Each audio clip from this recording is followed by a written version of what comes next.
All right, students, welcome back, welcome back, welcome back. It's been a while since we've done one of these live streams, so I hope that everybody's hanging in there and getting ready for this March SAT. If you're joining us and it's not, you're watching this as a recording later, no worries at all, whether it be for the March SAT or for any SAT for that matter.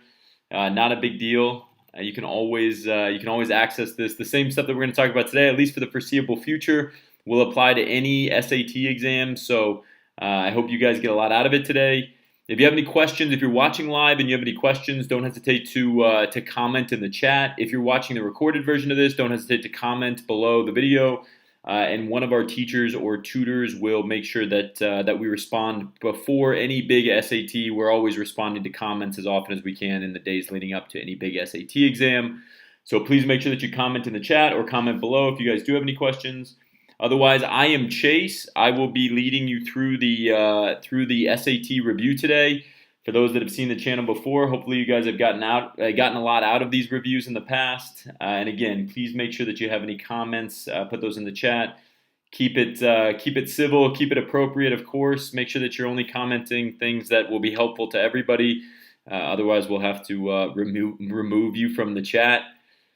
Couple things, guys, before we get started. Please make sure that you have your StarU tutoring app downloaded. StarU, I posted it, or our tutor posted it, or one of our teachers rather posted it in the chat before the live stream started today. Please make sure that you guys download and create your free student account. We have thousands of SAT and ACT practice problems on the app. So if you click lessons and practice problems, once you've logged in and registered, it takes 5 seconds to register. Once you've logged in and registered, you can click Lessons and Practice Problems on the home screen. And now you have access to SAT writing and language practice problems and lessons. You have grammar quizzes that you can be going over. But again, it can be really, really helpful. Most importantly, probably more than anything, all of this can be really easily accessed from your phone. So if you download this in the App Store or Google Play, all of this can be accessed from your phone, which makes it very, very, very easy to be completing warm-up questions, which we'll talk more about that today. But I am absolutely adamant that everybody be completing warm-up problems before you get to the actual test, right? Can everybody give me a thumbs up if you're watching the live chat? Can you guys give me a thumbs up either in the chat, or if you don't want to be part of the chat, you can just give me a thumbs up in the below the video. But just make sure, guys, that again you're downloaded StarU. Download StarU in the App Store or in Google Play. You can also access it from a web browser. But I want to make sure that everybody has access to that, because when we start talking about the warm-up and what to do prior to taking the test, this is going to be a big component of that, okay? So again, please make sure that you guys have those things ready to go. You have StarU downloaded. And we will get started here in just a second. Additionally, if anybody is interested in joining our membership channel, this is $3 a month. If you guys are interested, you get access to significantly more premium content as part of the membership program. So if you are interested, I will post information about that here in just a second, and then we will get started with the review. Okay, guys. Again, thumbs up in the chat if you guys are participating live. If you have any questions while we go through this and you're watching live, please make sure that you post those questions in the chat, and I'll hopefully answer those. If you're watching this after the live review has concluded, you guys can just post your questions in the comments section below, and one of our teachers or teachers or teaching assistants will comment on that prior to the next test.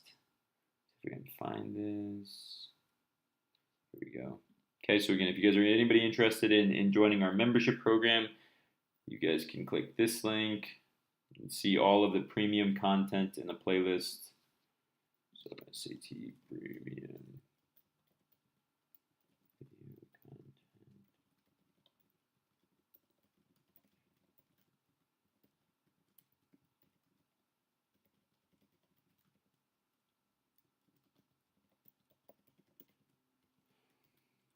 Okay, so there's the playlist for all that premium content. All right, guys, so let's get started. With all of that in mind, let's get started. Again, please make sure that you have StarU downloaded. That part is free, 100% free, and this gives you access when we start talking about how important it is to warm up, to be doing these little things that otherwise won't seem important, to be doing those things prior to test, right, to starting on test day. You guys will be amazed at how helpful that will be. So please make sure that you have that downloaded, and we'll be talking about that as we go through the lesson today. Again, for everybody that's watching live, can everybody give me a thumbs up either below the video or in the chat section to say that you're ready to go, that you know how to comment, that you know what you're doing here, and then we will get started.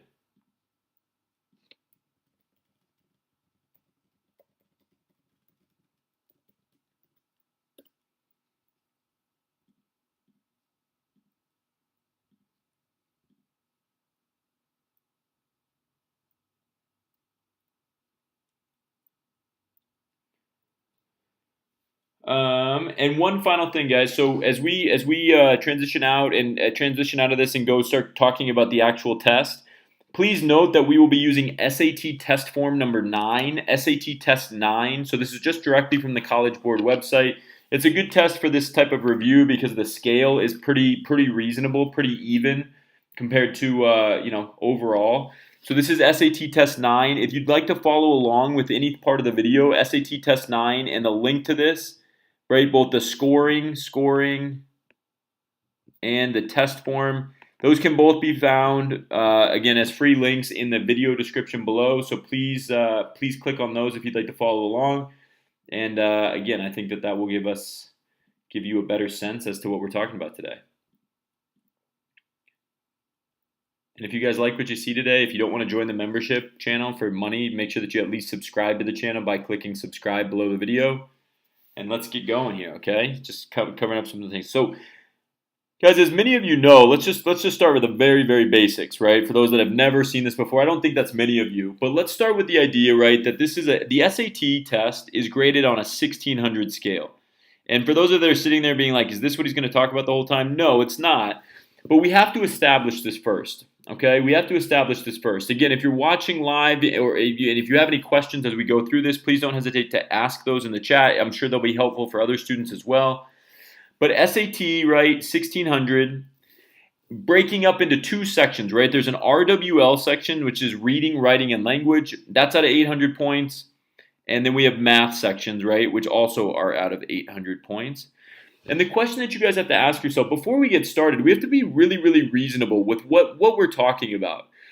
And namely, the fact that we've never been graded, never in your life have you been graded on a 1600 scale before, that is a very, very important thing to recognize. Okay, for a lot of you, you're probably sitting there being like, how in the world am I going to get to how am I going to get these grade scores that I need to get into this college or XYZ, right? And that puts a lot of stress and a lot of pressure on this test that you don't need to be putting on yourself, at least for right now. Because again, when you think about this, right, a 1600 is not, that's an arbitrary number. And if you don't believe me on that, 1600 is so arbitrary that the ACT, which is the equivalent test, right, to the SAT, the ACT is out of 36. Both of those tests get you into college, so there's no reason that you should think that a 1600 is a score. But what happens is if we go into every SAT exam, right, with a certain score in mind, what ultimately ends up happening is when things start to go poorly, right, when we don't feel great about the test overall, all we can think about is that score. That is not how we want to approach this. If your only focus is on the score, it's going to be, because it's so arbitrary. Again, think you've never been graded on this scale before. If that's all that you're thinking about when something starts to go poorly, right? When you have a bad section, or oh no, I'm always worried about the reading section or the math sections, it's a very, very downhill slope, right? A big spiral can happen very quickly, solely because we're thinking about something that is completely out of our control and something that we frankly don't need to be worried about.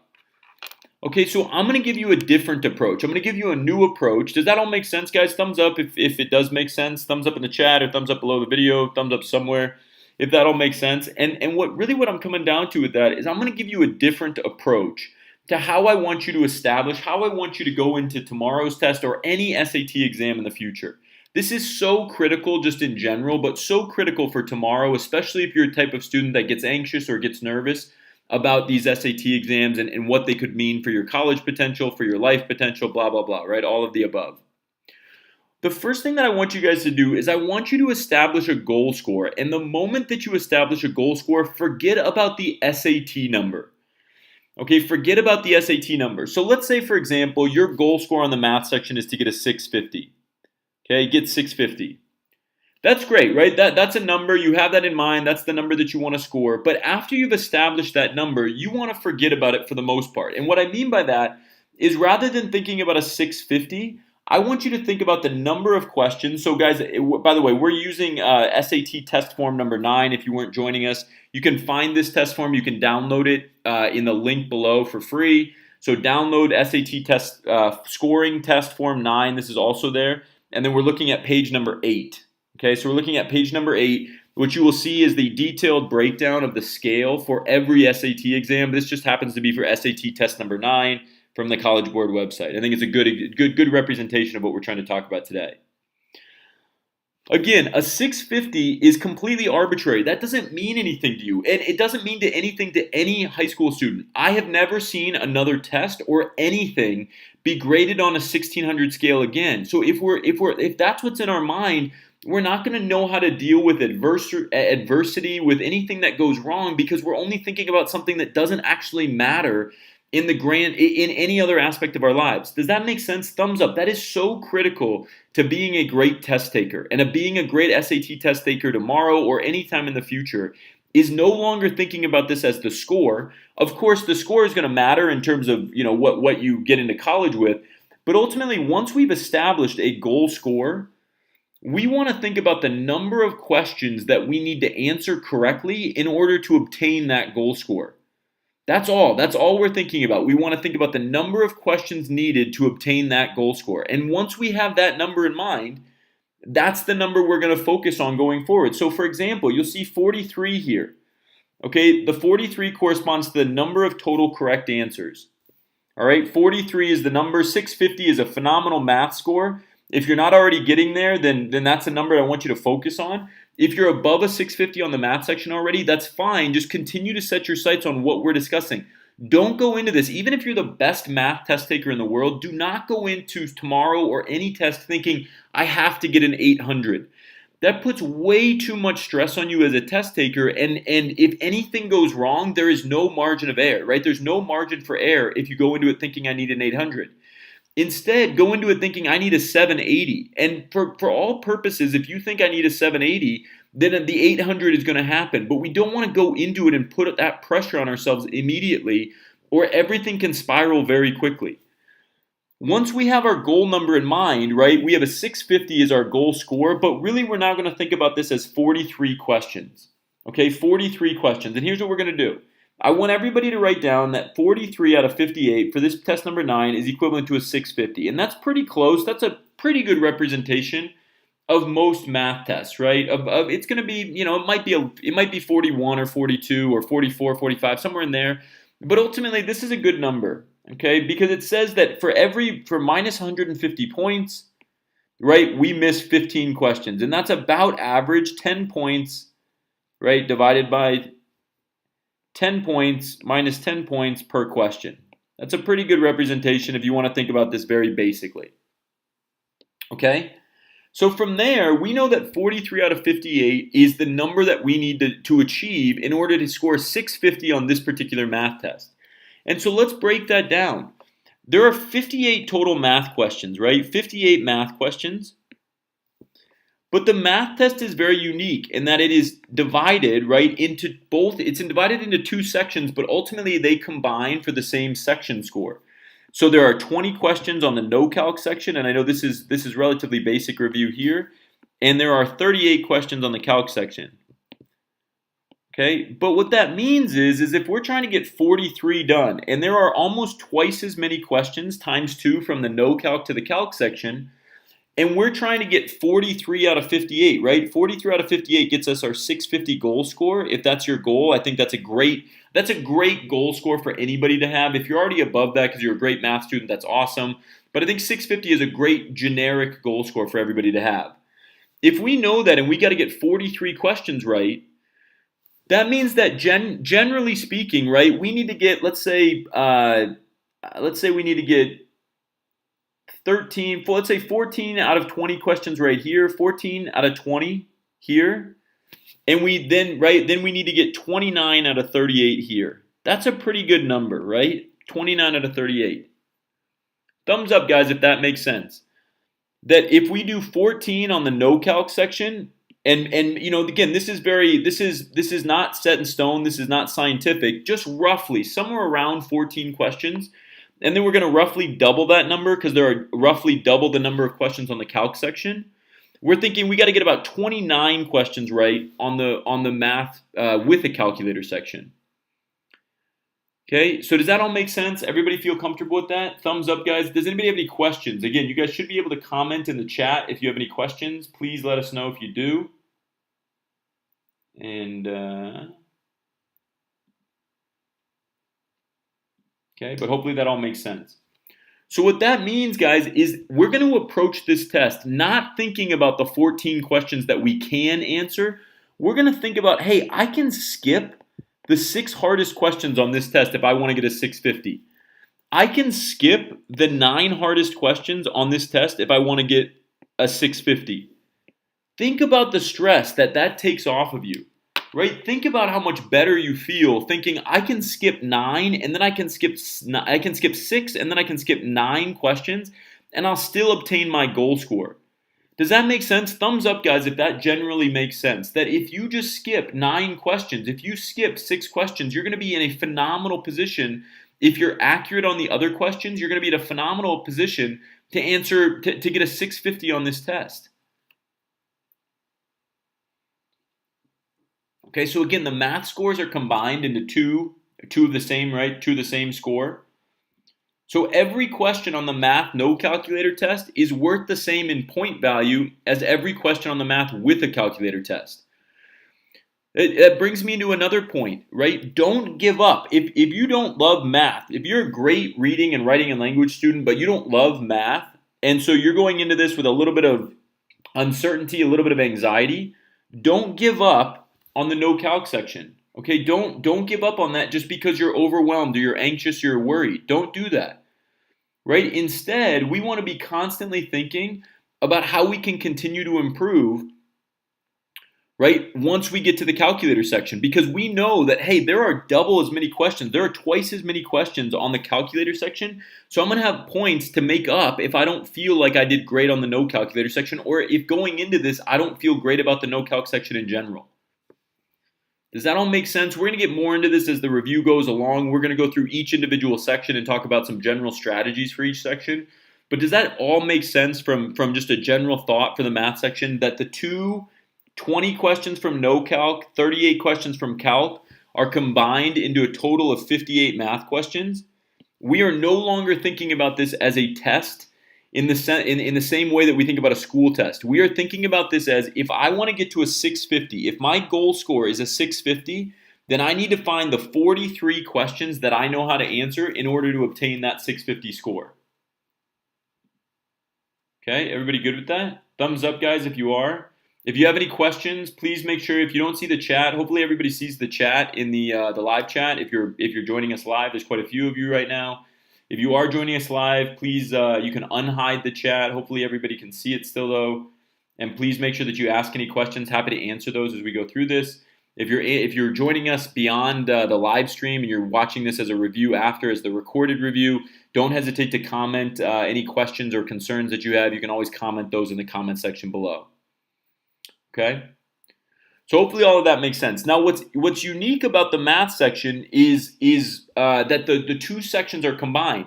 That is very different from the reading and the writing and language score. Okay, the reading and writing and language score, unlike the math sections, are combined after you've graded each section. So the the reading sections out of 400. You can see this. This is really goofy what the SAT does here. You can just think of all of these scores when you look at a scale. You can just think of all of these scores as 370, 380, 390. I don't know why they do that, to be honest. It's just confusing. And then ultimately they end up making you multiply by 10 at the very end. But they don't do that for math. It's classic SAT, just doing stuff that doesn't make any sense. College board, right? But writing and language is also out of 400. And then those are added together to give you the total 800 score. Okay, so 800. Now, what's important to recognize about this is that this is opposite of math in the sense that we're not looking for each individual, we're not looking to combine the sections. We want to know that, hey, if I don't feel great, if reading is my worst subject area, then I want to do everything in my power to be as strong with my grammar rules as I possibly can be. Because if I know that if I'm really strong on those, I can still make up for a poor reading section. So, for example, guys, if you only answer 35, look at this.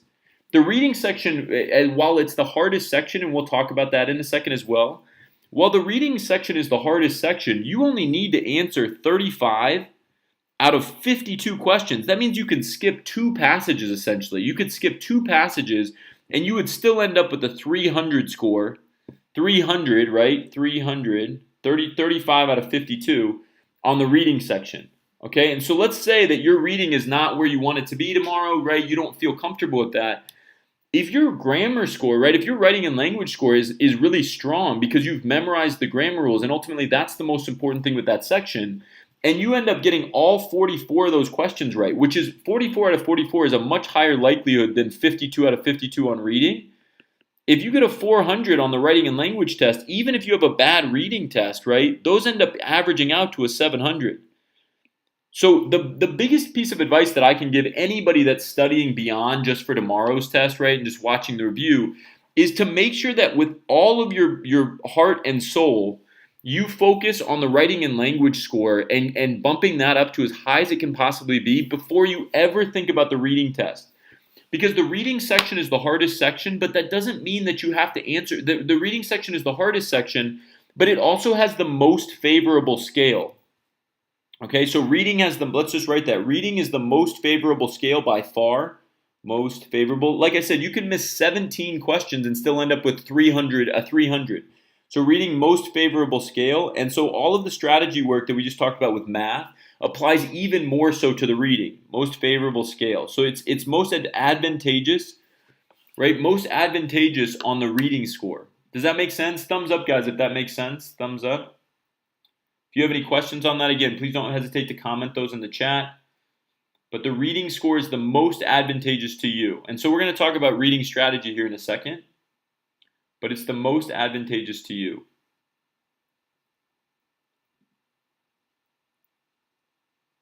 Okay, everybody good to go? If you guys are watching live and you feel like it's okay to chat, believe me, I'll answer any questions. I think this is a great opportunity for you to ask questions. Please make sure that you ask those within the chat.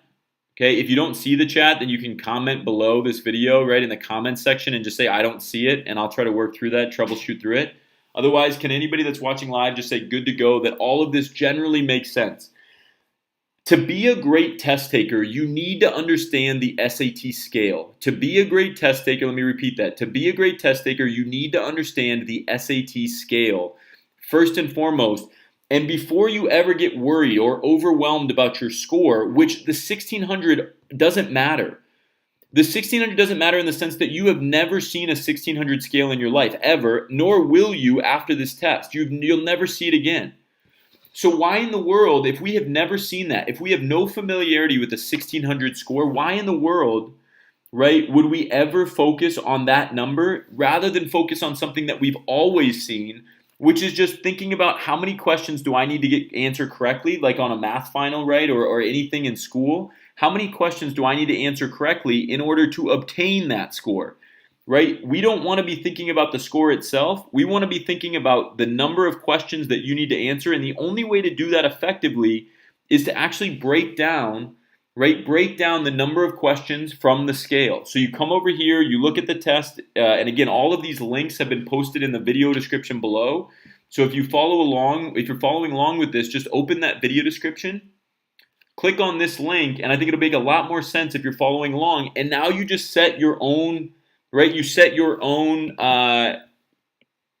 here we go, right? You set your own pace. Does that make sense?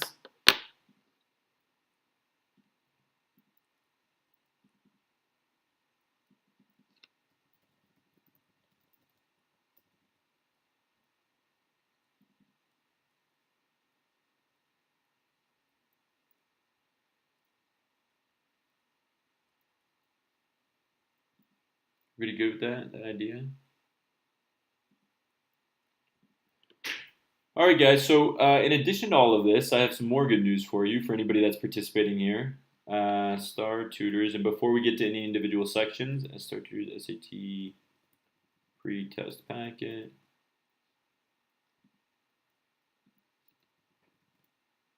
So, guys, if you click this link in the video description,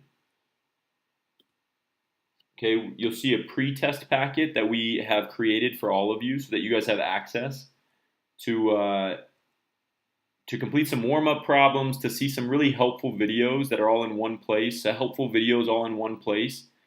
If you click that link that's now in the, what I would recommend is I would recommend either printing that or downloading it when you get a chance.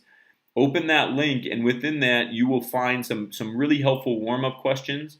You'll find some really helpful practice links, right? Things that you can be doing just the day before the test.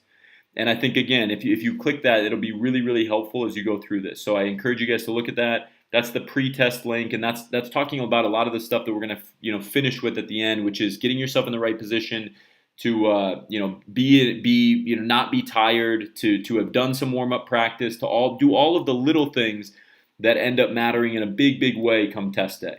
Okay, does that all make sense? Everybody good? So that's the link that's now posted in the chat. Hopefully everybody can access that. And let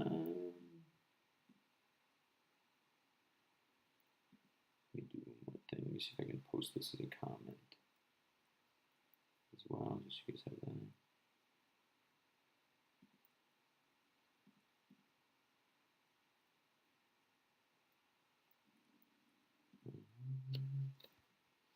Okay, guys. So the next thing that we're going to do, give me one sec here. We're going to pull up the SAT writing in the language section.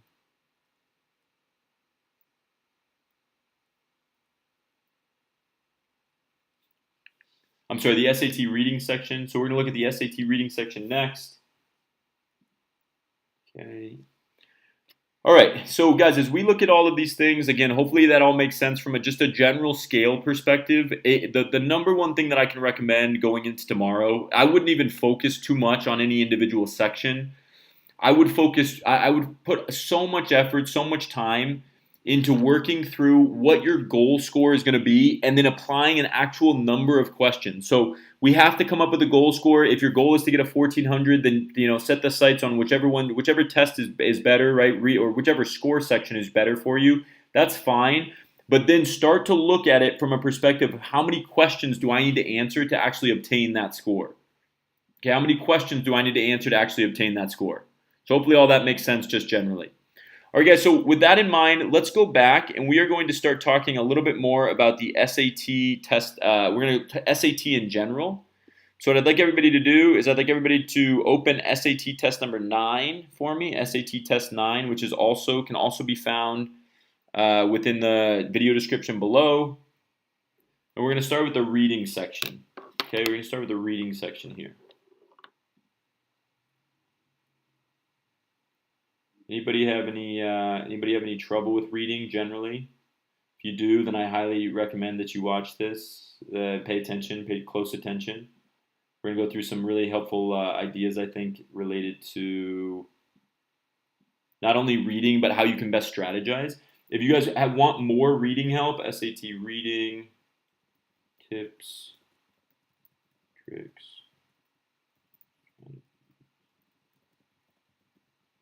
Please access the playlist that I just posted. The playlist that you guys will see that I just posted, that's the playlist for SAT reading. It's a very popular playlist. It has probably all of our best SAT reading videos. So again, I encourage you to check that out and go through that. All we're trying to do today, guys, is give you guys as many resources as we possibly can to make sure that you're ready to go for tomorrow or for really any test in the future. So for anybody that's watching, thumbs up if this all makes sense so far, and let's get into it with some SAT reading. Okay, so with relation to the SAT reading section, there's some very, very key components that can really, really help us and not allow us to get too overwhelmed. Okay, now the one thing that you want to remember about the SAT reading section that's going to be different from our strategy on math, SAT reading, okay, SAT reading 52 questions, 52 questions, 65 minutes, right? That's just some general knowledge. There are always 5 passages with 10 to 11 questions per passage. 10 to 11 questions per passage. Okay? Thumbs up, guys, if you probably all knew all that. Okay, before we get started with any actual strategy, right, with the reading section, one thing this is one of it. So we're going to talk about three components, three ways to improve your SAT reading score. And one of them, this first one is more of like a long-term approach. So if you guys are feeling a little overwhelmed with kind of this next part, just know that this first one is more of a long-term approach. So it's probably not going to be too useful for tomorrow if you're taking the March SAT or for an in-school SAT. It maybe will be helpful if it's at the beginning of April, because I know there's a lot of those in the U.S. But here's what I want you to write down, is that on the SAT, let me give myself a little bit more space here. On the SAT reading section, the passage order is always the same. Okay, so here's what I have all of our students do. We're going to write down that the passage order is always the same. It's always in this order. The first passage is always a narrative. It's always a story. Okay, the second passage is always a historical passage or a social science passage. So the second and the fourth passage will just turn over, right? Social science, history of social science. 3 is always I'm going to call it natural science for the sake of, it's more of like well, let's call it natural science, right? Just to make it easy for ourselves, natural science.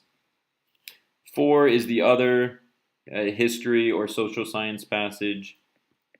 Okay, so 1, 2, or 4, talking about things like, economics will be 1, or there's one recently that was talking about like traffic controls. Okay, that's more of a social science than, this could be a natural science as well, but natural science for 5. Okay. The social science passages and the natural science passages are the ones where you typically see the graphs and the charts, so look out for those as well. Okay, but as we look at this, one of the areas that we have students try to improve upon always is we always create this chart. Okay, so oops, I kind of run into my own writing here. Right, we have them create this chart. We have them write out all of the 4 passages or all of the 5 passages, right? And then we have them write it like this. Okay, and we put time and accuracy up here. Time and accuracy. And again, this is not necessarily something that's going to be really helpful for tomorrow's test or any test in the very, very near future, but it's an incredible way to practice, right? Because one really common misconception with this test, I should say with this section, is that you need to answer every question. That's a very, very big misconception that you should no longer follow. And it's not even me just saying that, right, and hoping that that's right. That's the case based on the scale that we just looked at, right? Remember before, we said that 35 out of 52 questions, 35 out of 52, that means that you could skip 17 questions and still end up with a 300 score. If your goal is to get a 700 between those first two, 300 plus 400 on writing and language, right, is equivalent to the 700. And let me tell you that the writing and language section is significantly easier, right? Section number 2 is significantly easier than section number 1. So don't discount the idea that if we skip questions, right? If you skip questions on the reading section so that you can maintain a better accuracy, your score is going to be so much more consistent. Most students think that this is the right way to go, to focus on time. I got to rush through this. Wrong. That is not the right way to go. It's super, super inconsistent. And what ends up happening, and some of you may have already experienced this, is that you get you might have one really, really good score, right? Really good reading score, and that makes you feel like you're on top of the world. And then the very next time, because you were focused on timing and you just happen to have a good test, which is a little bit of luck, right? The very next time out, you have a horrible score and you don't know what happened. You don't know why it changed. We want to avoid that at all costs. We do not want to worry about timing until we're trying to get to the very, like, unless you're trying to get every question right and you've proven that you can get almost every question right to that time and you're just trying to take the final step to get a 400. Until that point, do not focus on timing at all. I cannot stress that enough. Do not focus on timing at all. Instead, what I want you guys to see is that if you focus, let's say you go through this, right? And we have students use a stopwatch. So this is a very helpful drill. Use a stopwatch and time yourself how long it takes you to get each passage done and what your accuracy is on each passage. So for example, on the natural science passage, let's say you like to read about science or you don't even like to read about it, but the questions are very straightforward on passages 3 and 5. Let's say that's you, right? And you get 11, you get 10 out of 10 here and you get 11 out of 11 here, right? And you do this in 15 minutes and you do this one in 17 minutes. And you realize, hey, that adds up to 32 total minutes. I've gotten 32 minutes and I've already answered 21 out of 21.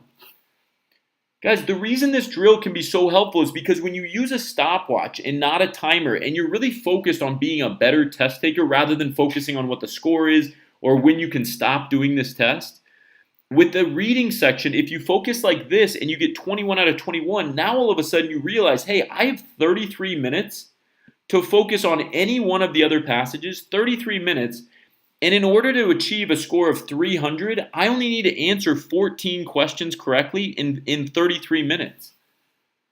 Guys, thumbs up if that makes sense. Think about that, how big of an advantage it is from a stress and anxiety standpoint if you're no longer focusing on the time and trying to rush through every passage, and instead you have it down to a science about which of the passages you are best prepared to accomplish.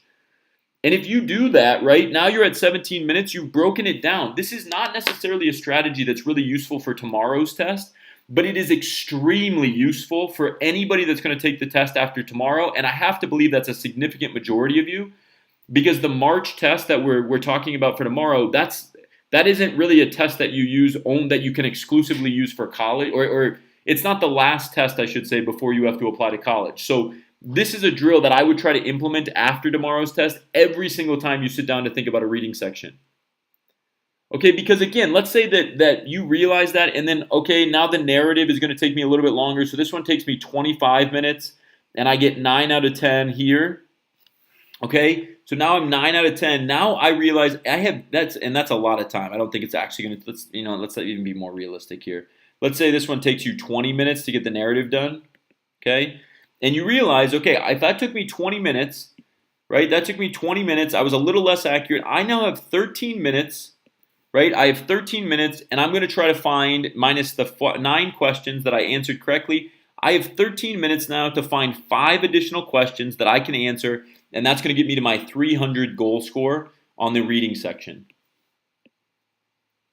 That's how you want it. The reading test is so strategy-based. There's not a lot of content. Okay, there's not a lot of content. So if you know that, you gotta be practicing your strategies as much as you can. And what's beautiful about this drill that we have set up here and recognizing what this really is it helps you know exactly which passage order you should do. So for example, right, the person that has this lined up should go 1, 3, 5. And if you don't typically if you recognize that you write down a bad time, right, and a bad accuracy for both of the two natural science, social science, and history passages, then you just need to figure out 2 through 4. You just have to find 5 questions on 2 passages that you don't like to do. You've eliminated the possibility of getting freaked out, right, or phased out by the 2 harder passages for you.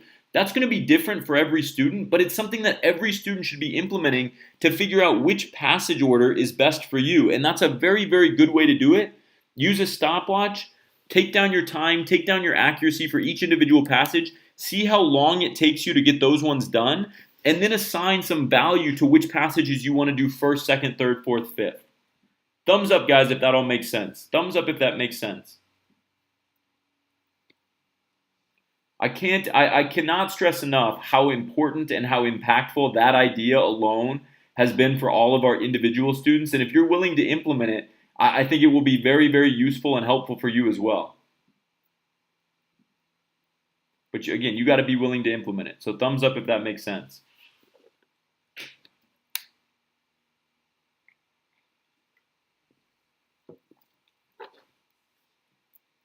Okay.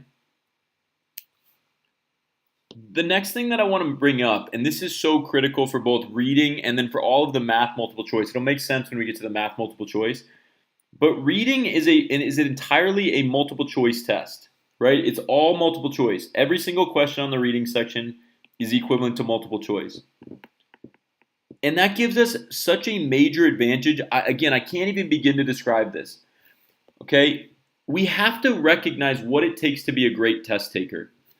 And in order to do that, before we ever worry about content, let's be great test takers, because that can carry you just as much as memorizing every math concept in the book. Being just a great test taker, recognizing the math behind getting a better score is so essential. If we know that everything is multiple choice, right? And let's say you guys stay focused and you're only looking at 35 out of 52 questions, okay? And by doing that, you're not focused on any other questions that you don't feel comfortable with because you've practiced and you've figured out which one is your best section, right? Where are your best sections, your best passages? You take 65 minutes, or let's say 64 minutes, right? 64 minutes to find the 35 best questions for you and you alone, right? Based on passage order, whatever it might be. Let's say we do that, and then all of a sudden, wait a second. Are we done with the test? Of course not. I now have 17 out of 52 questions that I have left over. There is no penalty on the SAT for guessing. No penalty for guessing.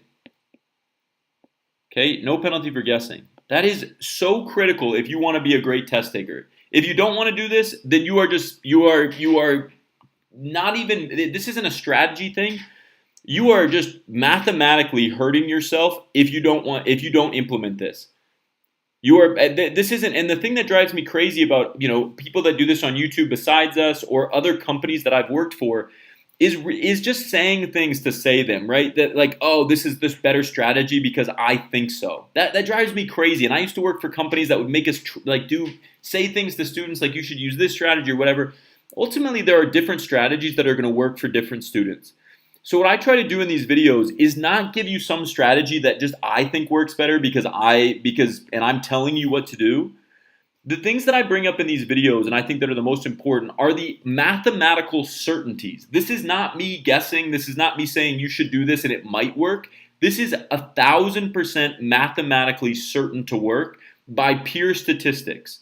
That if I just focus, right, if I focus on the 35 questions that I know how to do, and I take 64 minutes because I'm taking my time reading, I'm taking my time on accuracy, that leaves me with 17 questions left to go. On those 17 multiple choice questions, I'm going to pick the answer choice, pick the answer that you have used the least to that point. That you have used the least to that point on 17 questions. Now let's remember, guys, we're going to use that letter all the way down. And is that nerve-wracking? Let's say we have 35 and we're going all the way down to 52. Let's think about what that looks like on your bubble sheet, right? 1, 2, 3, 4. 1, 2, 3, 4. A, B, C, D. Right? 1, 2, 3, 4. Does it look weird and does it look uncomfortable and anxiety, right? A lot of stress, a lot of anxiety if I just keep bubbling in A or whatever the letter is. Does that create a lot of anxiety? Yes, unless we practice this. But guys, look, if you get 17 questions, 4 out of 17, right? That's the statistical guarantee. That's not even some crazy guessing technique like picking the least used answer. 4 out of 17 is a guarantee, 4 to 5, right? Just if you do, there's 4 answer choices. And you have a 4 to 5 if you just guess the same letter. You're going to get 4 to 5 additional questions. So in reality, that's actually 40 out of 52 questions. 40 out of 52.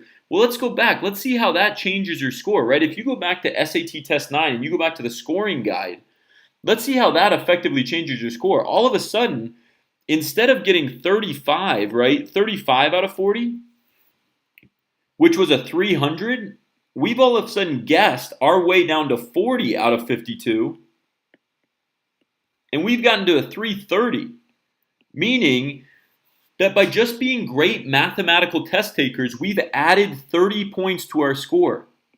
if you guys implement this on every single section, can everybody give me a thumbs up if that makes sense, that idea? That thumbs up if that makes sense. If we implement this on every section of this test, you are going to gain, to be a better test taker, you are going to pick up 100 points. If you focus 100 points focusing on accuracy tomorrow, focusing on accuracy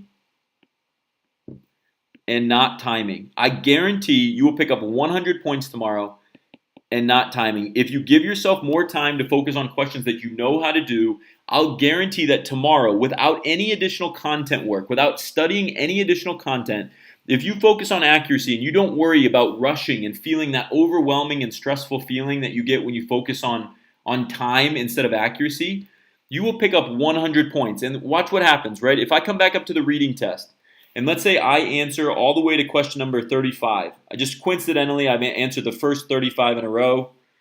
Watch what happens if I pick, let's say, answer choice C or A, right? I have C or A. 1, 2, 3, 4, 5, 6. I even get a little lucky and I actually add up 6 questions for A. If I do it with C, I get 1, 2, 3, 4, 5. I get 6 there too. 6 questions on C as well. That's actually even, that's now you're getting 6 additional questions. Now you're 41 out of 52 by pure mathematical certainties. This is not me guessing on these things. This is not me saying my strategy is better than yours. This is me saying that this is a strategy that everyone should implement and it will work for everyone, but it's up to you to actually implement it on test day. Okay, you have to actually be the one that implements this on test day. I can't be the one that does that for you. So that is the first, and again, this might not work. The idea of focusing on accuracy above all else definitely will work for tomorrow. It might not work in the sense that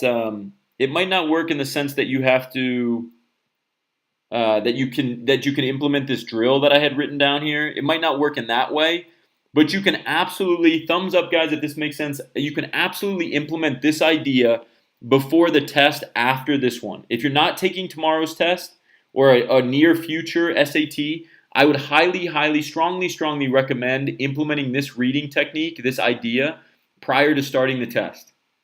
Prior to practicing ever again, right? By doing a reading section with these passages in mind and finding your best passage order, not rushing through every passage just because somebody told you to do that. You're focusing on the questions that you are best at, you are the most accurate on, and I just showed you that you can improve your score by 30 points without any content review solely by being a better test taker. So please make sure that you implement that and you implement that as quickly as you possibly can. Does that make sense? Everybody good? Can you guys say good to go? If you're watching live and you're in the chat, can you say good to go? Or give us a thumbs up? And we'll keep moving from there. Hopefully all of that stuff makes sense. I hope you guys are following along as much as you can. Okay, so beyond the scale and beyond the passage, right, that drill for finding the passage order. So let's just make a quick note here. Number 1, right, the 3 tips for reading, 3 tips for reading. Create reading chart. That's more long term. Create reading chart.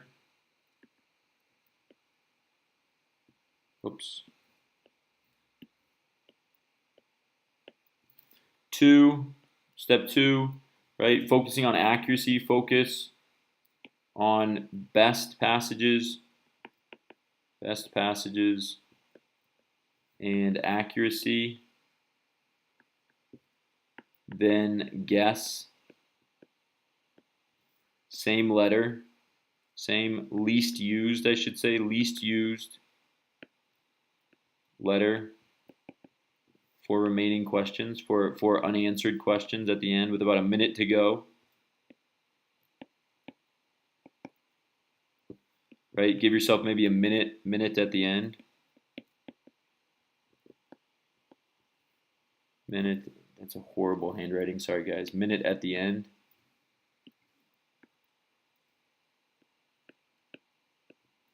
Okay, and finally, number 3 that we're going to cover is how to tackling direct and evidence-based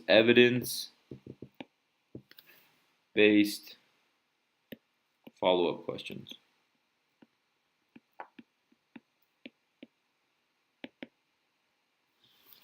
Okay.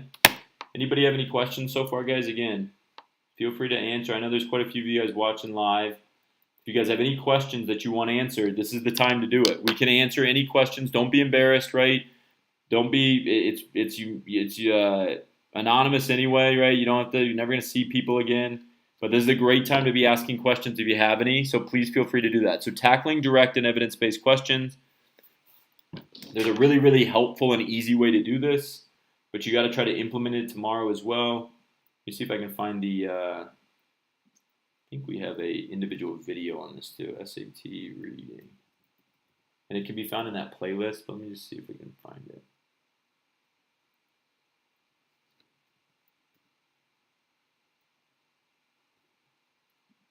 Yeah.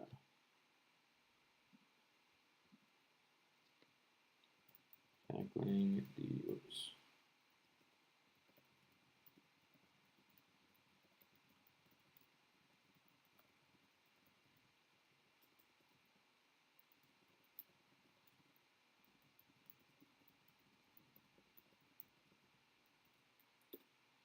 Okay, guys. So if you guys want to watch that video, you can. Feel free to watch it. Okay, but continuing on, one of the question types that we see students miss all the time, and what's tricky about these ones is that if you miss the one, you kind of miss the second one, right? It's the one that says like in the line numbers with the best evidence, or what's the exact lines, right? Which choice provides the best evidence as an example for number 8? Which choice provides the best evidence for the previous question? Okay, most students tackle these questions incorrectly, and I'll give you a very, very good reason as to why that is. Most students, right, think about these questions with number 8, right, with number 8 being more important than number 7 as an example. And again, this is test 9 SAT reading. Most people think that question 8 here, question 8,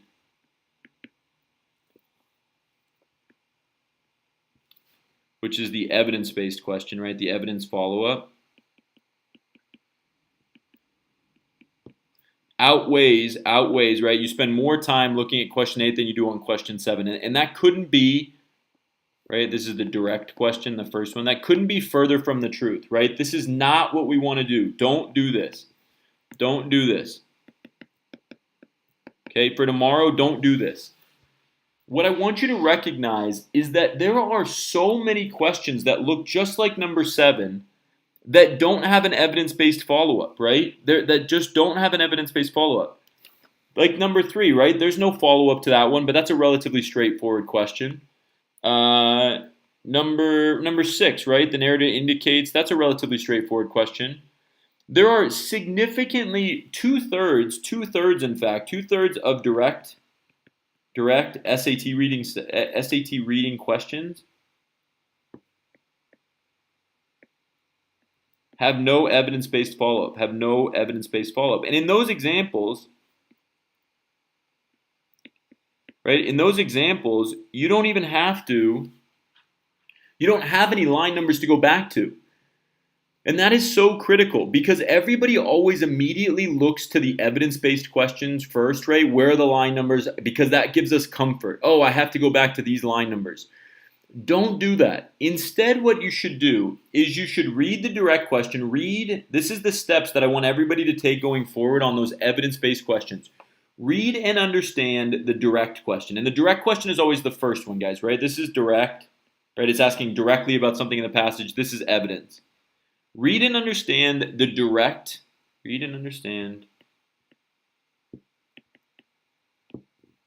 Direct first question. Don't look at the answers. Just read and understand the question. Okay, everybody good with that? Step 2 is to look at line numbers. And I know I said be careful, right? Look at line numbers from follow-up, evidence-based question,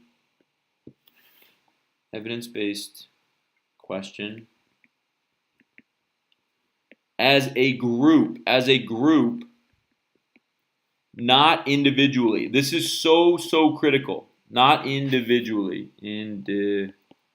How many spelling's falling apart here, guys. Not individually. And what I mean by that is that when you see the evidence-based questions, right, you are going to go back and you are going to look at these as a group. So you can see right here, right, this would be lines 46 through 58. You're going to read all of those lines again, and you're going to have, so you're going to look at those as a group, and then you're going to have question 7, have direct question in mind, direct question in mind, while you read all of those lines, while reading all of those lines. Okay, thumbs up, guys, if that makes sense. So again, when we know it's 46 through 58, 59, we are not going to go back and start looking individually at those lines. We're going to go back and we're just going to reread this paragraph, right? Just reread the whole thing. Don't be thinking about individual line numbers. You're going to reread that paragraph and you're going to understand what question 7 is asking, and you're going to answer question 7. You are using these as a reference. This is a reference, not as a tool to get you to the right answer.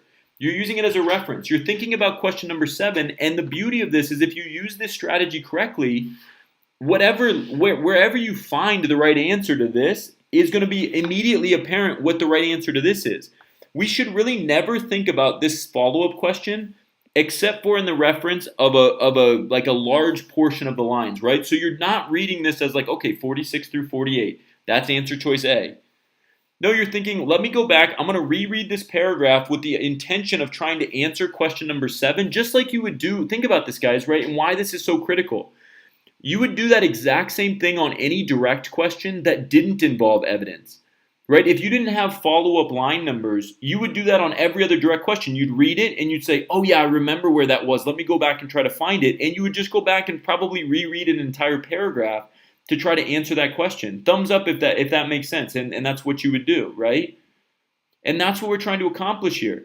Is you want to attack these just like you would do any other direct question. And the beauty here is that if you do it this way, you actually have a huge advantage, right? With those other direct questions that don't tell you where you need to go back to, you just have to kind of remember it from your reading.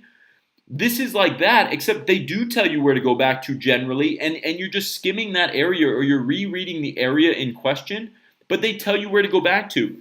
The biggest misconception is that we need to worry about question number 8. Question number 8 will happen if we generally think about the line numbers they give us. They give us 46, and the last line is 59, actually. 46 through 59 is that one paragraph. I'm going to read all of those as a bunch. I'm going to find the answer to question 7 within that bunch, within that paragraph, because that's where they're telling me to look. And then lo and behold, wherever I find that answer to number 7 is also going to happen to be the right answer to number 8. Does everybody understand that process? That is so critical, because if we don't do that, it's so easy to miss both of these questions, and we're basically kind of giving away what should be easy points or what should be free points. Does that make sense? Any questions there? So thumbs up, guys, if that makes sense. Thumbs up. If you guys want to have any follow-up to this, by the way, again, download StarU. Download StarU in the App Store, Google Play,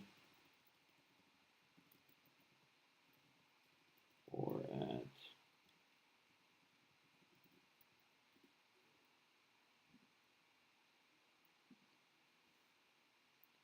one sec here, guys.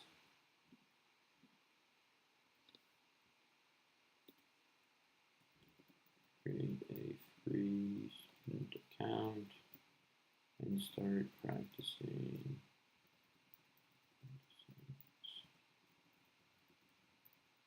Okay. If you guys, again, if you want any follow-up on this, hopefully that all makes sense. Thumbs up, guys, if that makes sense with regards to the reading section. If you do want any follow-up here, once you create your free StarU student account, you log in, you click Lessons and Practice Problems on the home screen.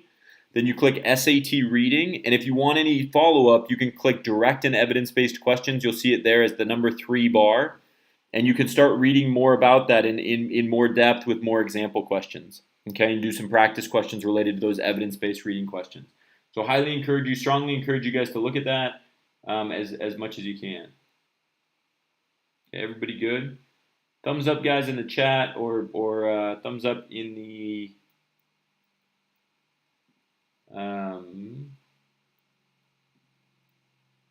thumbs up in the chat, guys, if all of this makes sense before we move on to the writing and language section.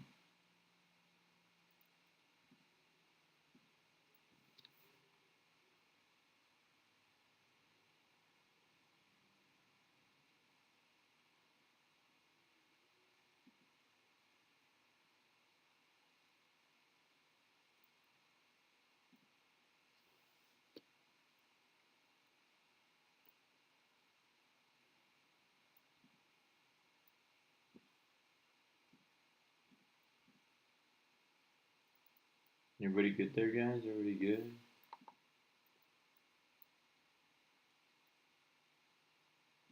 Okay. Cool. All right. So let's keep going, guys. Let's keep moving. All right. So beyond StarU and helping you there, let's go on and let's look at the writing and language section. Okay, let's talk briefly about writing and language and how important it is. This is the section, guys, that everybody should be, you should really focus on this section in your preparation. So section number 2, just for those that are new to the SAT, just all around. Section number 2 is always right, and it should be, if you're ever taking a practice test, section 2 is always the writing and language test, which is basically just English grammar and sentence structure, writing and language. Okay, and this is just grammar plus sentence structure. And the beauty of this, guys, sentence structure, is that you can memorize all of these rules. Okay, you can memorize all of these rules. The writing and language section is graded independently of the reading section. Reading, as we talked about, was out of 400. Writing and language is out of 400. So I would spend 99% of my time between these two. I would spend 99% of my time here and 1% of my time here until I got a maximum writing and language score. Can everybody give me a thumbs up? The writing and language test is by far easier than the reading test. By far, for every student, whether English is your first language, if English is your first language, if it's not your first language, if you're an international student, if you're a US student, regardless, the writing and language test is way easier than the reading test. So if that's the case and you're struggling on these two, I need you to focus here on the writing and language section far before you focus on the reading section. Okay, way before you focus on the reading section. Because again, if you get a 400 on writing and language and you get a 300 on reading, that still balances out to a 700 overall. So please make sure that you're taking that into account. Okay, thumbs up, guys, if that makes sense. The writing and language test is always 44 questions, and you're going to have 35 minutes to complete this. Okay, 35 minutes to complete this. There is a break. I should mention this as well. There is a break in between reading, right, and the writing and language section. You'll have a 10-minute break, writing and language. So just know that for when you get to the test tomorrow. There will be a break in between reading and writing and language, and that gives you a chance to kind of regroup and start to be thinking, right? Think logically about your grammar rules. Start to think logically about your grammar rules. Okay? Two of the most important videos that we have on the entire channel, two of the most watched, two of the most important, deal with SAT writing and language grammar rules. Let me post the most important SAT writing and language most important grammar rules.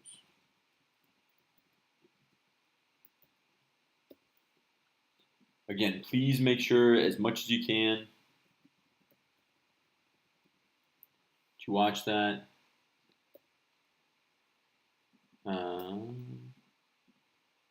Thumbs up, guys, if you see that, if you guys are following along. We post another one that's going to be helpful. You can find it here quickly.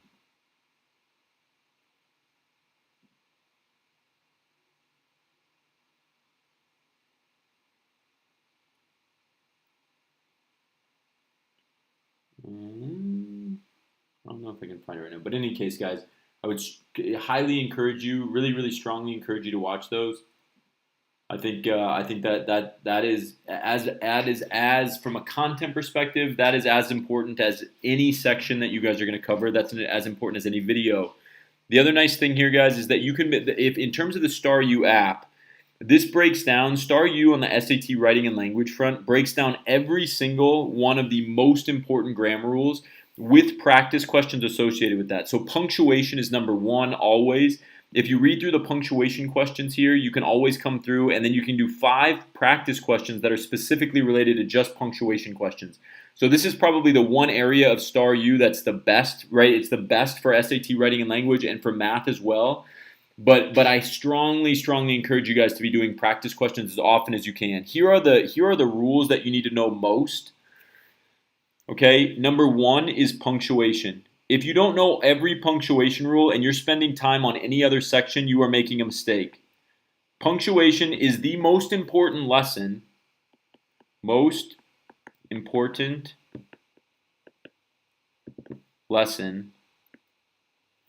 of the entire SAT, Okay, the video that I just posted,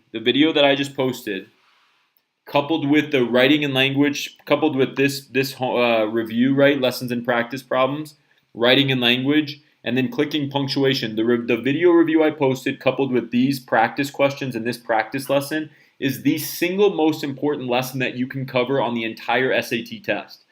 And the reason for that is because there are the most number of questions on the SAT are punctuation, proportional to their section. So for example, out of 44 questions,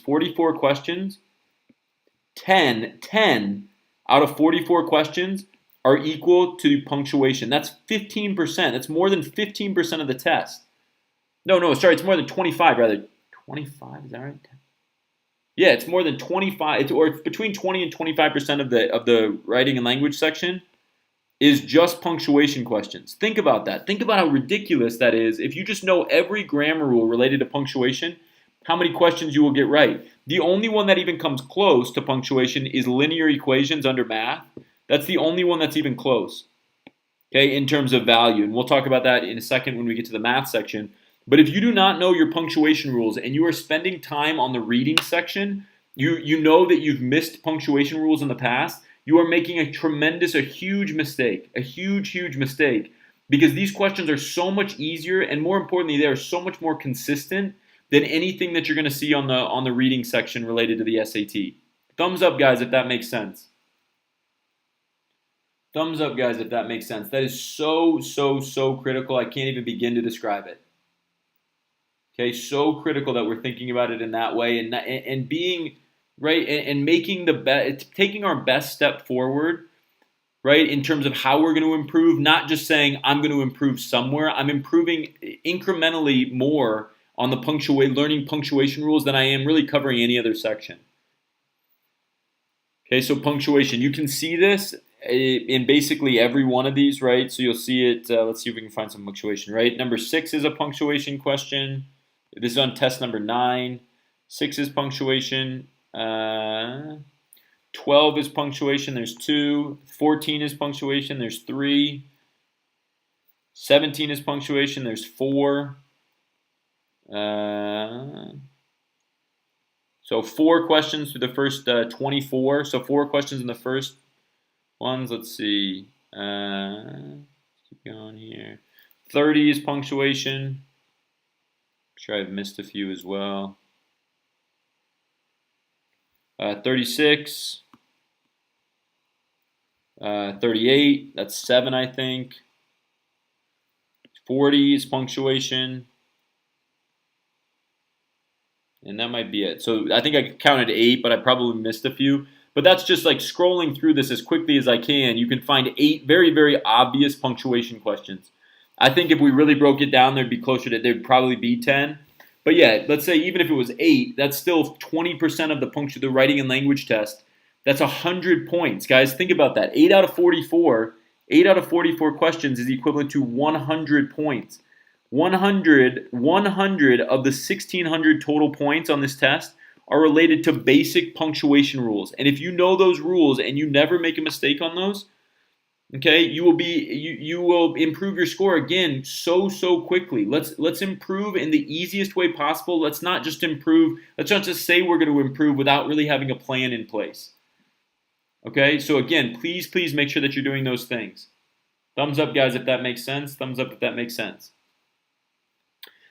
You'll see it in the video that I posted related, that was just above, related to the most important grammar rules to cover on punctuation.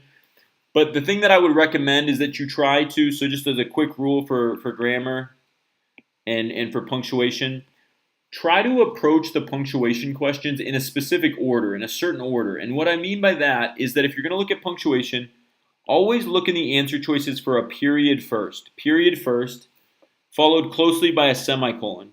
Okay, followed closely by a semicolon. Number 3 would be a colon.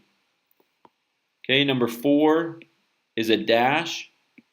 And number 5, finally, where everybody first looks, right? Everybody always wants to look for the comma first. This is where 95% of students will always try to identify the comma error first. That is very incorrect from a mathematical standpoint. Let me show you why. A period for the SAT has one rule. It has one rule. The semicolon for the SAT has one rule, right? A colon for the SAT has one rule. A dash for the SAT has 2 rules.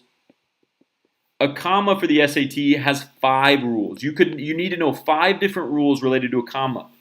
That is a horrible decision then when the first 5 here that you'll see, the first 4 rather, all have a combined 5 rules, the same as the comma. The only reason that students look to the comma first is because it's the one that's most familiar. The reason it's the most familiar is because it appears the most in literature, because there are 5 different times that it could appear. So why in the world would we focus on the comma when there are way easier ways to answer these question types without ever having to look at the comma error? For example, okay, let's see if we have a better, and this is in that video again, guys.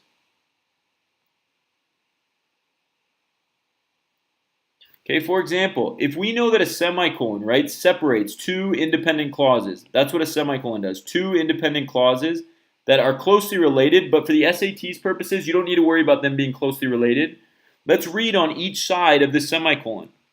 While fare-free policies do increase ridership, if I put a semicolon right here and I look here, is that a full sentence? Is that 2 independent clauses, which is what's required for a semicolon, right? Semicolon followed by another full sentence.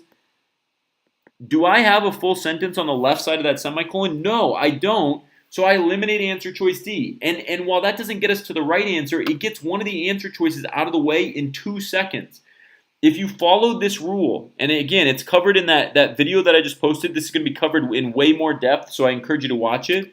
But if you follow this order and you don't stray from that order and you're looking for those to eliminate or to answer the question there, if you look at these, this will help you so much. Let me give you another example. Let's see if this one is, see what run where we have the semicolon as the right answer here. If there is one with a semicolon in the right answer. Nope, that's not good.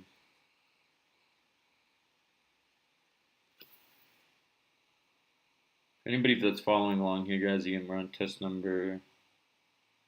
Come on, give me. Okay, semicolon. Let's see if this is one. Field work in a city has to be done intermittently. The construction crew had to proceed 1 block at a time to avoid interrupting traffic, and the archaeology's team work was periodically halted. Okay, so if I look at the semicolon, that's where I'm going to start, right? I would put a semicolon here. I look to the left of this. Is that a full sentence? Yes, that one for the first time is a full sentence. It's a ridiculously long sentence, but it is a full sentence. But if I look to the right, and I say by stormy weather, right? By stormy weather and discovery of toxic materials underground, that is not a full sentence. Boom, the semicolon is eliminated. That's the only rule we have to memorize. So why in the world would we be focused on the million different comma rules that we have to memorize before just eliminating the semicolon altogether? Again, if you didn't see that video that I just posted, it's just above. Check out video to see more punctuation rules in action. Okay, So check out that video above. We're going to stop there with the writing and language because ultimately the writing and language test is so much about just memorizing grammar rules. And if you do those things, you are going to be in phenomenal shape as you start to approach this test and any test in the future. Thumbs up, guys, if that makes sense before we move on to the math section.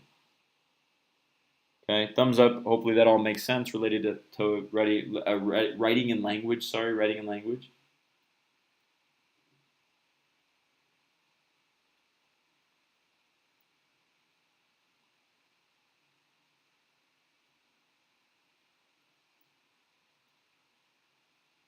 Any questions on that, guys? Thumbs up if that makes sense before we move on to math.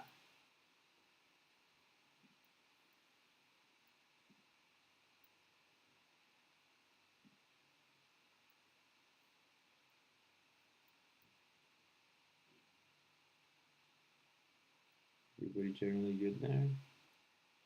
Okay. So guys, on the math sections, as we've talked about, there are a certain order that I would say that I would recommend that everybody try to understand here. There's a certain order that we want to try to take on the math section. Okay. The math section is broken up, like I said, into two different sections: math no calc, right, which is section 3, math no calc, and math with calc, which is section 4. Okay. This has 20 questions. This has 38 questions, but this is distinct. That between the SAT and the ACT, the math sections of the SAT are the only sections that have free response questions. It's the only sections on either test. So of the 20 questions, for example, on the math no calc section, right, the first 15, 1 through 15, are all multiple choice, and the next 5, 16 through 20, are all free response. This creates something that's really interesting that relates back to that reading section and the guessing method that we had. Every question on this test, every question on the math sections, every question on math is equal point value. Right? So you get one right is equal point value. You get the same number of points as you get another one right. But this creates something that's important. Okay? First and foremost, we need to know that questions 1 through 15, right, all multiple choice, these are in order of difficulty. Order of difficulty. So they get harder as they go, right? They get harder as they go. And then we also need to know that questions 16 through 20 are in order of difficulty, right? 16 through 20, these guys, right, are also in order of difficulty. And that tells us something, right? That tells us first and foremost that the most important questions on this test are the easy ones, not the hard ones. And this gives us a very distinct advantage because if we recognize that unlike the reading and the writing and language sections, we can strategize as to which questions we want to see first. So here's what we tell our students is that first we want you to go 1 through 5. These are easy questions, right? Easy questions. This is no calc, by the way, no calc. You go 1 through 5. These are easy multiple choice. Okay, we got to get 100% accuracy if we know how to answer those. 100% accuracy. Okay, from there, we're going to go 16 through 20. These are the free response questions.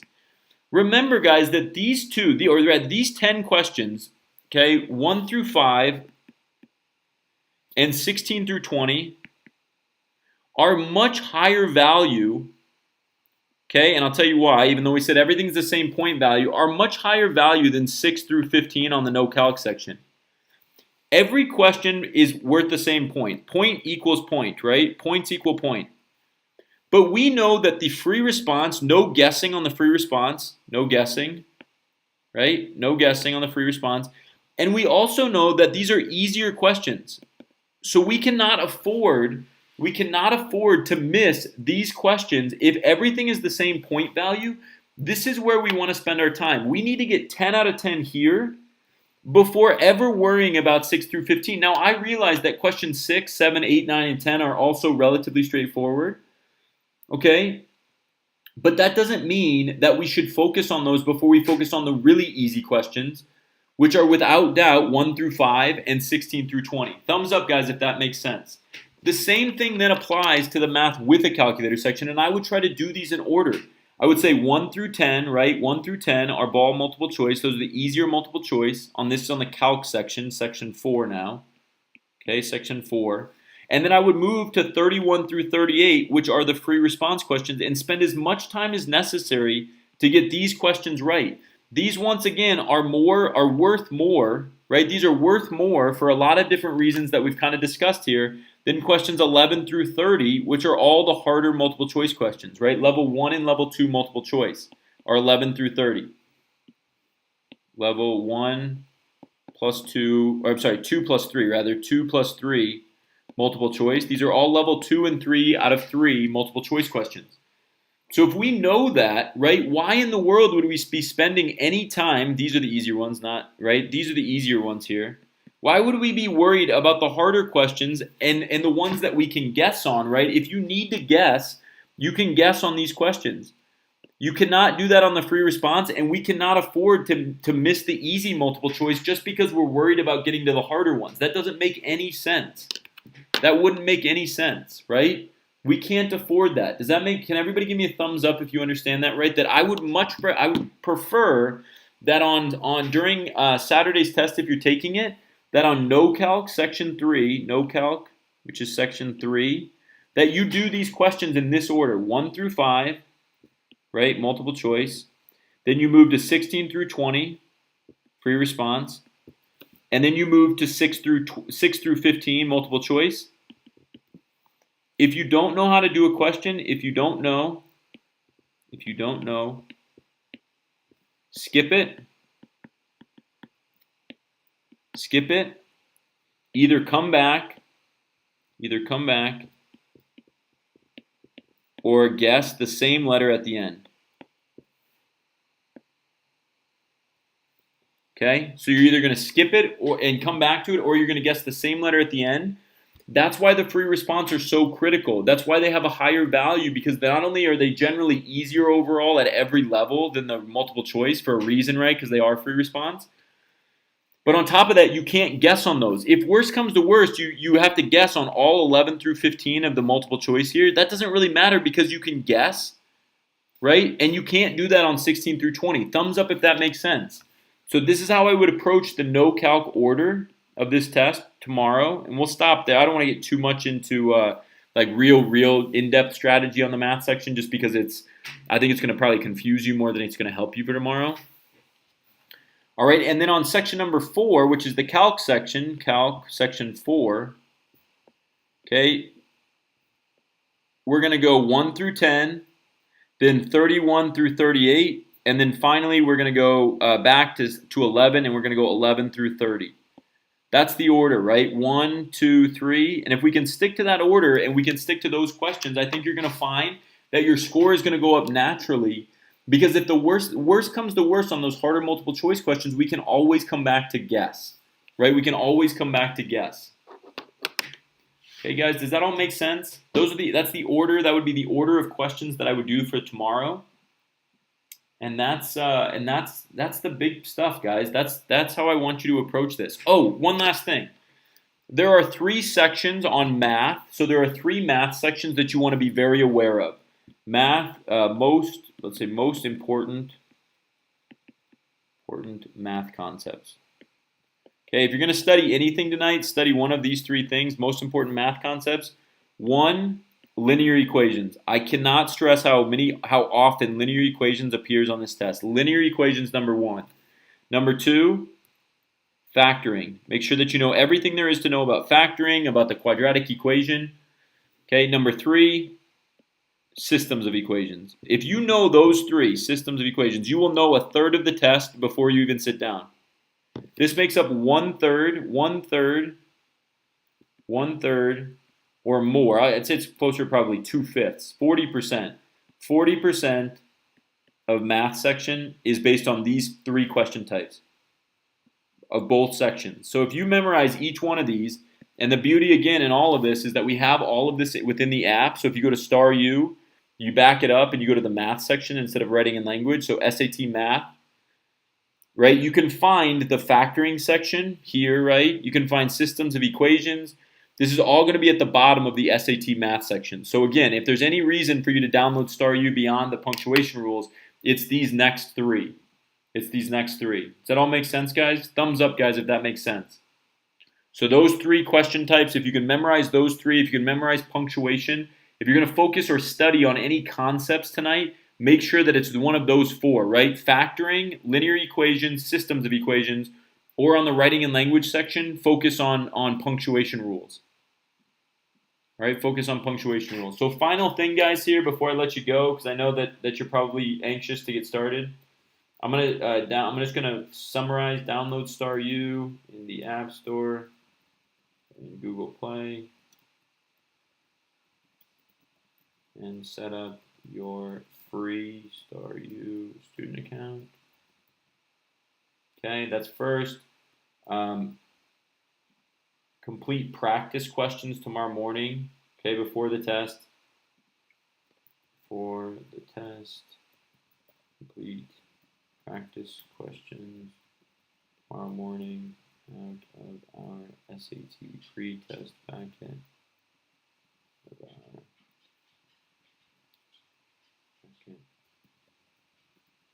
So SAT pre-test packet, that can be found in that link that I just posted. So those two. And then finally, check it out.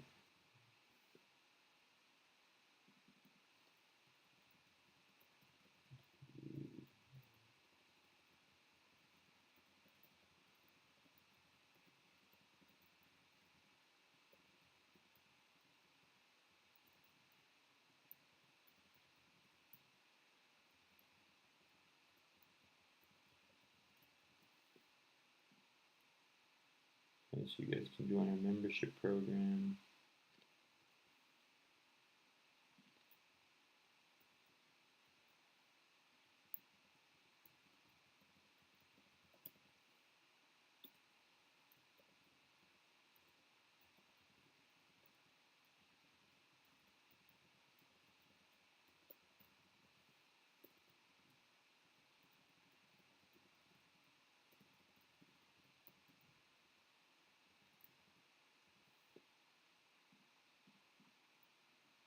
All right, guys. So I think that's probably it for today. If anybody has any questions while you're preparing, please make sure that you ask those questions below the video. And okay, after you guys are done watching, or if you're watching the recording after this, please make sure that you watch that. Obviously, if you have any questions for us, you can feel free to again comment below. One of our teachers or tutors will answer those questions. Otherwise, guys, I hope you have a great rest of your day. Good luck preparing for this test or for any test moving forward. I hope this was helpful just from a general strategy perspective and getting you in the right mindset for tomorrow's test. I posted a number of helpful free links that you can watch for video content. And yeah, I hope that was helpful, guys. I hope that you guys have a great day. Thumbs up one more time if you enjoyed what you saw today. Please make sure that you subscribe to the channel. If you haven't already, please make sure that you subscribe to the channel by clicking subscribe at the very least. That's free. That will give you access and give you a notification. Turn on all notifications. That will give you notifications for all of our future videos as we post those.